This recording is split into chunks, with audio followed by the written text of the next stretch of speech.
ay sa hinaharap po ng Roman Catholic Church.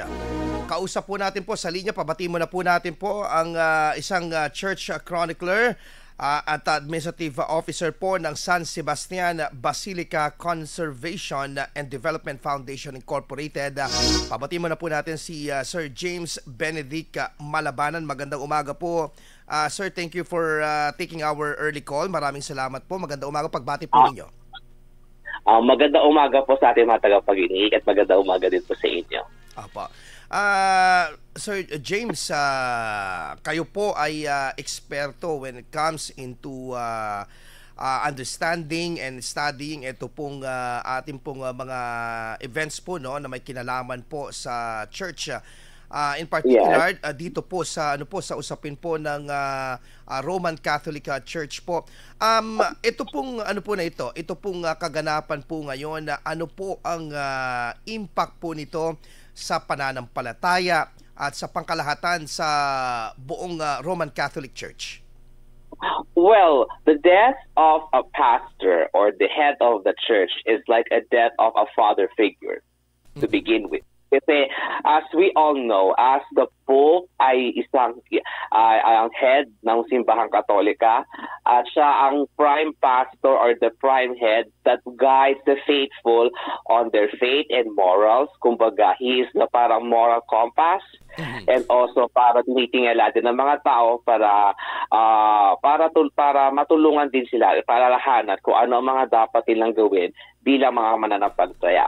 And it is a good thing that hindi lang kami mga Katoliko ang ganitong nararamdaman because he's been known to reaching out to different kinds of people from different kinds of creeds, that he reaches out to them as much as he could, from the dialogues from the Muslim community and to the Anglican community and the different communities worldwide, which is why he's gaining that much love and affection from the other faiths and also to the different leaders out there. How do you describe ito pong si Pope Francis sa inyo pong personal na pananaw bilang isang debotong Katoliko na kanina binanggit nyo nga po father figure, siya po ay talagang walang pinipili, pero bukod po dito, di ba sa ating mga Pilipino mas kilala po natin si Lolo Kiko nung dumanaw nga po siya. Sir James. Well, personally, I would describe his papacy as an inclusive papacy. Because although he might have different pronouncements na medyo tumaas lahat ang kilay, especially with regards to the divorcees, the LGBT community, na dati masyado sila shrug off, but he did something radical that, because it is a thing with the Jesuits, because let us be reminded that Pope Francis is a Jesuit, and the Jesuits are known to be inclusive, and also they view things differently, and they do it all in the name of Christ. That's why I think he was able to infuse Jesuit spirituality. Kaya sa mga different pronouncements niya na some might have raised eyebrows, to be frankly honest, because there were things that he did say na medyo napataas talaga ang kilay namin. But in the long run, it did help out with what the world views today, which he made it more inclusive and he made everybody important, regardless of whatever people might think of him. Opo. Ito po yung pagkakadescribe po bilang isang leader po ng simbahang Katoliko, but at the same time, we should be reminded na siya rin po ay head of state kasi nga ang Vatican City is recognized na estado. Isa po sa pinaka ngayon na pinag-uusapan na pagpirma po ni Pope Francis. Can you tell us more about it dito po sa usapin po na ito, yung pagpirma po niya doon sa isang kautusan na parang ginawang mas simple yung funeral rites ng isang Santo Papa. Instead na gumamit ng what do you call that, yung pong tatlong patong na pinag-aanuhan na open, ngayon is open casket na, yung parang sa recent na ano po yan. Sir James. Yes, he is still known as the Pope of Simplicity. Again, rooting back to his Jesuit roots, and also he decided to simplify his funeral rites after witnessing din siguro yung mga that several protocols that happened during the funerals of Saint John Paul II, and the most recent one as that of Pope Benedict XVI. Now, he wants it to be more simpler because, again, it is, again, in his nature to be more accessible and also to do things parang simple lang, kumbaga, sa lingwahe natin. Opo. Now, although we've been getting reports then that he might be buried not in St. Peter's but in the Basilica of Santa Maria Maggiore, where he used to go more often to pray to the icon of the Madonna Salus Populi Romani. And probably he might be buried there, but we are getting further confirmation because right now, nagsimula na po ang ritual kanina po sa Roma ng pagsiselyado po ng Vatican Apartments, so that nothing will be tampered, and also the official cause of death was already been published as of the moment. I don't know if you've seen it, but it's already the news that he died of stroke. Yes. And and it's irreversible heart failure yung inilabas na ano po. Yes. So with the simplicity of his funeral, I think it is already expected of him because he have relinquished different protocols over the years. Like, he did not live in the Vatican Apartments to begin with. He lived in the simple Casa de Santa Marta, where he stayed for the duration of his papacy, and parang mas komportable siya with the people from that. And I think that defined his papacy at all. Sir James, please enlighten us. Ano yung tawag doon sa kasuotan? Kasi ito yung hindi normal na klase ng kasuotan na kapag kunyari, for example, in-announce sa Habemus Papam, nakita siya in a white yung kanyang the papal garb. Yes. Napakasimple nung siya inanunsyo yung kanyang papacy noong panahon na yun.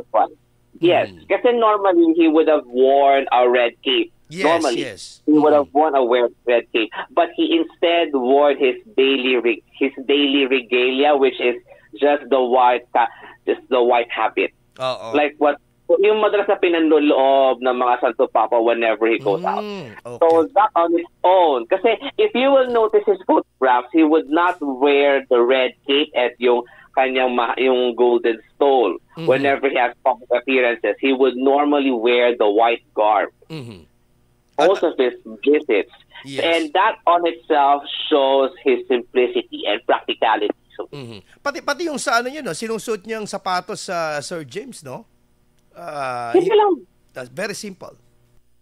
Kasi if you compare to the previous popes, medyo there is a specific shoe wear that they said they even wear red shoes. But in his papacy, he opted to be more simpler because, well, given that he is from Latin America, being the first Latin American pope, and we all know the economic circumstance in the Latin American countries, na parang Pilipinas lang din.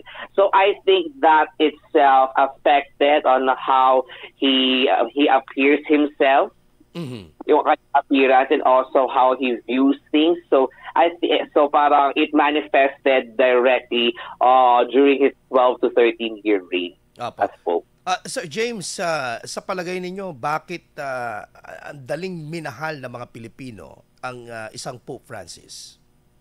Well, madali kasi, approachable kasi siya. Yung parang he is people-centric. People-centric. Then he understood, being from a Latin American country, he understood the faith that what most common people understood it. Na hindi mo ko siya kailangan maging high level, high grade, na kailangan may mga alam ka sa mga theological matters. But he made it more simpler to everybody else. Kasi again, with his inclusivity acts and all from that, parang mas nilapit niya ang tao sa simbahan the way that most people now see after reflecting further on how his papacy went through. Mhm. Sir James, what would be next? Anong magiging proseso dito? Kasi alam naman natin, ako naabutan ko parang dalawang funeral ng Yeah, ng mga naging two pope. funerals. Yeah. Yes.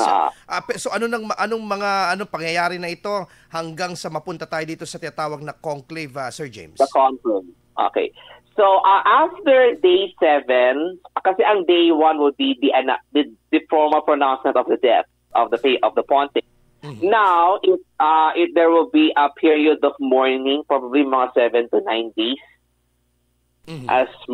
until they further announce the date of the funeral. And there will be foreign dignitaries and also the faithful will be flocking to Rome right now because supposedly we are preparing for the canonization dapat sana ni Blessed Carlo Acutis. Mm-hmm. However, things have been changed na it will be now a viewing for the funeral of a pontiff. So, medyo dun pa lang nagbago na yung mga plans right now.